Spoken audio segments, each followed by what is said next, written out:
She gives the destitute a day to feel and work. A fortnight later, she received an odd phone call. Abby was paralyzed with terror and was unable to move. She needed to embrace the facts, even if she didn't want to think that this was happening to her.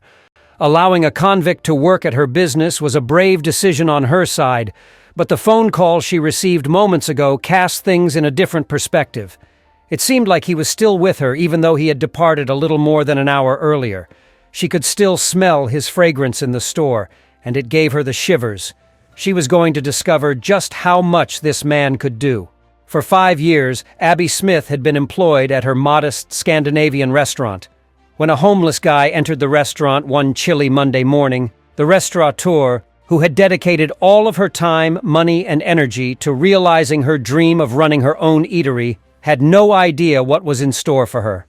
Abby has 10 years of experience in the culinary and hospitality industries. She was used to hard, long hours, snarky co-workers, and impolite clients. She knew it was for the best, therefore, when she decided to start her own company.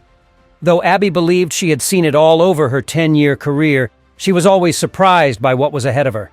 Abby woke up exactly at 5 a.m. on a Monday. Once again, Monday morning found us in the restaurant.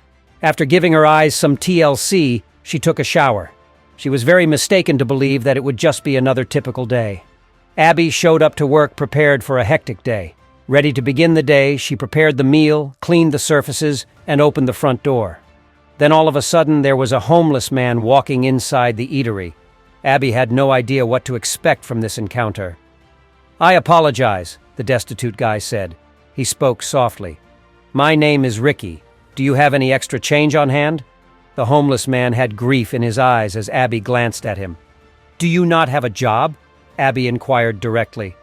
Ricky was surprised by her statement. "No, I don't," he said, averting Abby's gaze. "I have a lot of felonies, so nobody wants to hire me." In spite of this information, Abby responded in the most unbelievable way. Abby had been observing Ricky, the homeless man, hanging about the neighborhood and outside for some time now, but she never saw him get into any difficulty. He looked to be a recluse. Therefore, not even Ricky could have anticipated Abby's response when he asked her for some change when he entered her eatery. Abby made Ricky an offer to work at the restaurant, as she knew she could use some assistance. His eyes and cheeks brightened like a little child's at Christmas. She instructed him to work cleaning and dishwashing all day. Ricky started working right away, and Abby fixed him a sandwich for lunch.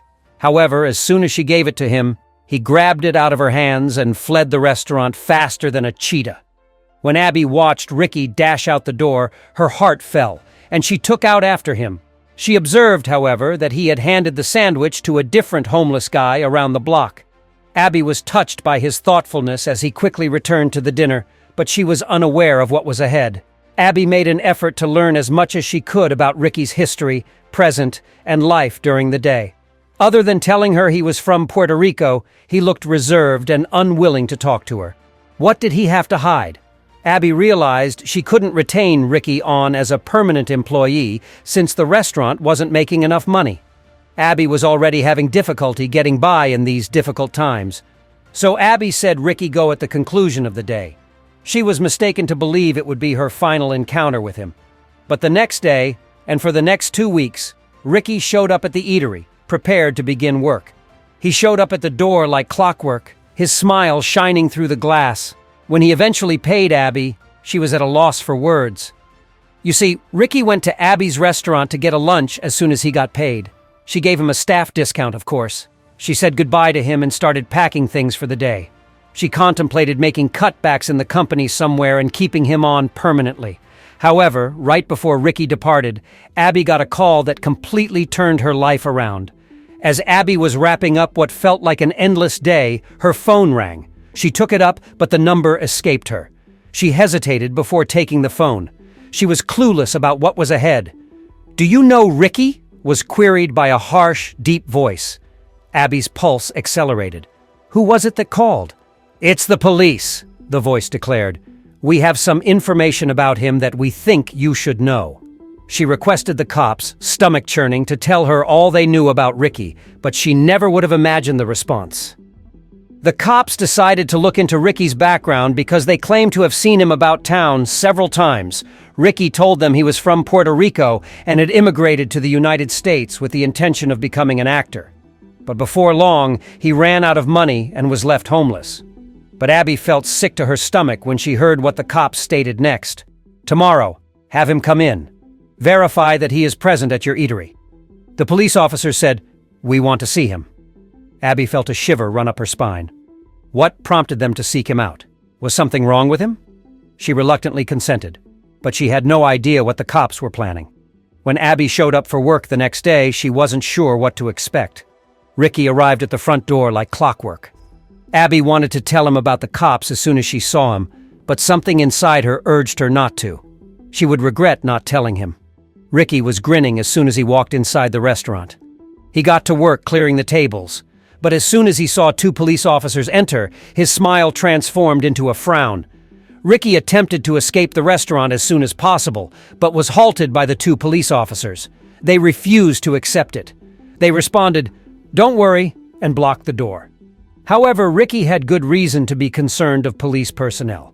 You see, Ricky became homeless 4 years ago after he was unable to succeed as an actor and spent all of his remaining money.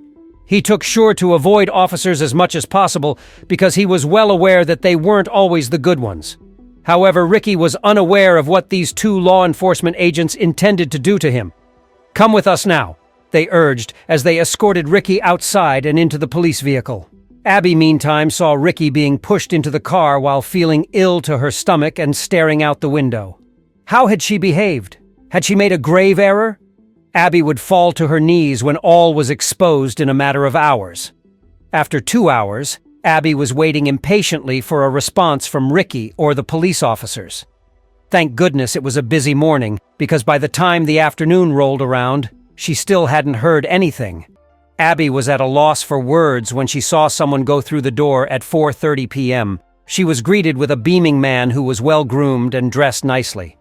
At first, she was unable to identify his face, but she could recognize his smile anywhere. It was Ricky, but he didn't look like him at all. Ricky was escorted to a hair salon by the police, who also paid for a haircut. They had him clothed in brand new clothing as well. However, their generosity didn't stop there. It was determined by the cops that Ricky just needed assistance. He was a decent man who was stuck in a rut and needed a little help. The police started helping Ricky find a respectable employment and even assisted with the paperwork to obtain him a rental in a desirable area. That wasn't all, though. After the authorities mobilized the neighborhood, clothing, food, furniture, and other essential goods were quickly being donated by individuals all around to help him get started. Ricky would have a real bed and a genuine roof over his head as soon as the housing application was approved. Ricky was in disbelief. "I'm stunned," he murmured. "Despite the fact that this was a hand-up rather than a handout, it has truly renewed my confidence in mankind." The gesture brought Ricky to tears, even though they said he had already put in the most of the effort to get his life together by hunting for a job. In the past, people had been so cold and life had been so harsh. He was on the verge of giving up on mankind. Ricky had endured difficult years living on the streets, but this new city represented a fresh start, and he was determined to overcome his homelessness. Would the overwhelming compassion of strangers be sufficient to grant him a fresh start at last? In their garage, Officer Branson and his family had been storing all the donated goods while they awaited the processing of Ricky's home application. "It's now his responsibility," Officer Brantford stated. "This is where he is going to start. It all comes down to integrating with the community." In fact, Officer Brantford had even been able to contact Ricky's mother back in Puerto Rico. For the first time in their 4 years, the two were reunited via video chat. Ricky expressed his gratitude to Abby and the cops for their assistance at a time when he truly needed it. He had a house, a supportive neighborhood, concerned adults in positions of power, and the helping hands that would eventually enable him to live the life he had always wanted.